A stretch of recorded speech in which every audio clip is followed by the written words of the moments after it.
Now, that's how you reboot a franchise.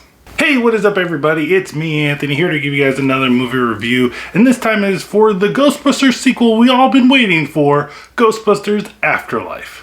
When a single mother and her two children move into a new town, they soon discover they are connected to an original Ghostbuster and the secret legacy their grandfather left behind. I love Ghostbusters so much that even when the 2016 version was announced and everybody was, shaming it because of an all-female cast, I was willing to give it a chance. And I watched it and I thought, it was alright. It wasn't the Ghostbusters that I grew up with, but it wasn't as bad as everybody thought it was. But I will say, after watching Ghostbusters Afterlife, the 2016 version does not exist anymore.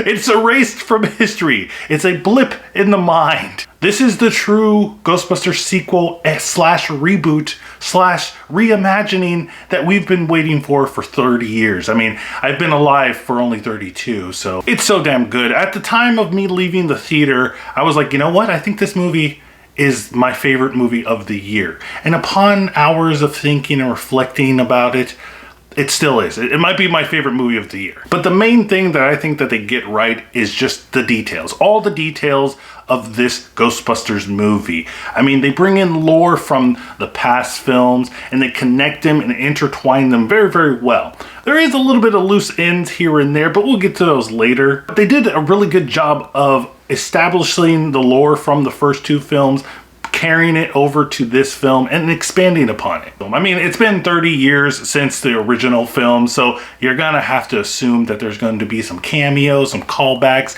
to the original films, and there's a lot in here, but they do it in such a way that it doesn't feel forced or gimmicky. I mean, there's a lot of callbacks in here. There's a lot of cameos in here. And every time I saw something come on the screen or somebody come on the screen or they mentioned something from the old movies, it just brought a smile to my face. It's just done so well. I mean, okay, I should just end the review right now. You guys should go watch this movie. Another thing that I love about this film is just the pacing of the film. It feels like a 90s movie or an 80s film, an action adventure film back in the day, just with the pacing that it goes at. It's just really refreshing. I feel like we don't get that kind of stuff anymore. Just a nice action adventure film mixed with like some family friendly stuff, stuff that you can go take your mom to, take your dad to, take your grandpa to, take your niece to. You can all find something in this film that you all relate to. But I think the biggest thing about this film and the biggest worry I had going into this film is the characters.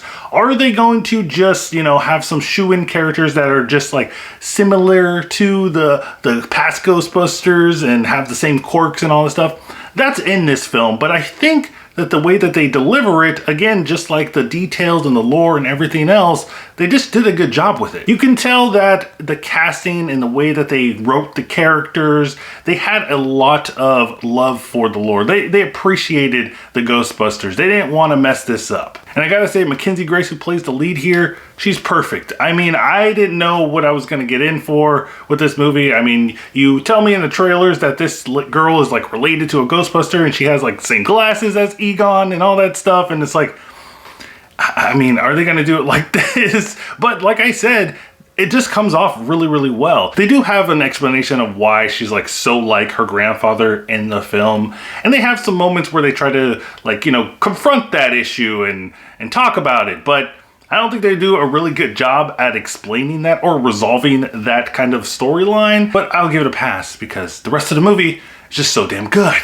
And speaking of good, I mean, I was kind of blown away by some of the shots that we have in this film. Some of the shots are like really cinematic, very impactful, very like filmy, if that's even a word. It just looks like something that Steven Spielberg would shoot. Like something like if you ever watched a movie called Super 8, really good film by the way. There's just a lot of very Steven Spielberg-y shots in that film. And they look great. They look beautiful. Every time I see a shot like that, it just makes me realize that I'm watching a movie.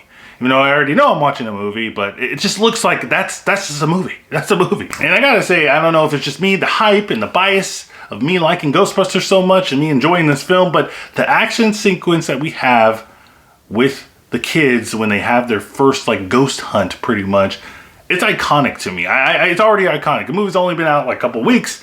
It's iconic. I can totally see this being played over and over in like best scenes of a movie in the last 10 years or something like that. I'm just waiting for it. But don't worry, I do have some criticism of this movie, and that is Finn Wolfhard's character and the character that he has an attraction to. Their kind of storyline, plot, whatever, it doesn't feel like it needs to be in this movie at all. It doesn't really go anywhere. There's no like, you know, payoff, I guess. I guess there is a payoff, but it's just not, I don't know why it's here, you know? It felt like something last minute that the writers had to put in. It's like, oh yeah, we have Finn Wolfhard and he's the brother to this girl, so let's just put him, he likes a girl. That's his story. It just felt cheesy and generic. I mean, we've seen this kind of thing before in these kind of films, and this is no different. But I think the biggest thing in here, for me at least, that I was like, kind of like, what's going on here, is they have a lot of mention of lore, like I was saying in here. A lot of callbacks. Really good job of putting the lore into this film, integrating it together, and, you know, expanding upon it, like I said. There's one storyline that they have in here that has been going through all the films up to this point, and you know, you're expecting a big payoff. You know, they're talking about this. This is the payoff from the first two films. All this is it. And then we get there, and nothing. There's just really no payoff at all. It just kind of is there, and then it's gone. Again, I was just wondering, just like Finn Wolfhard's character's story arc, why did we even need this?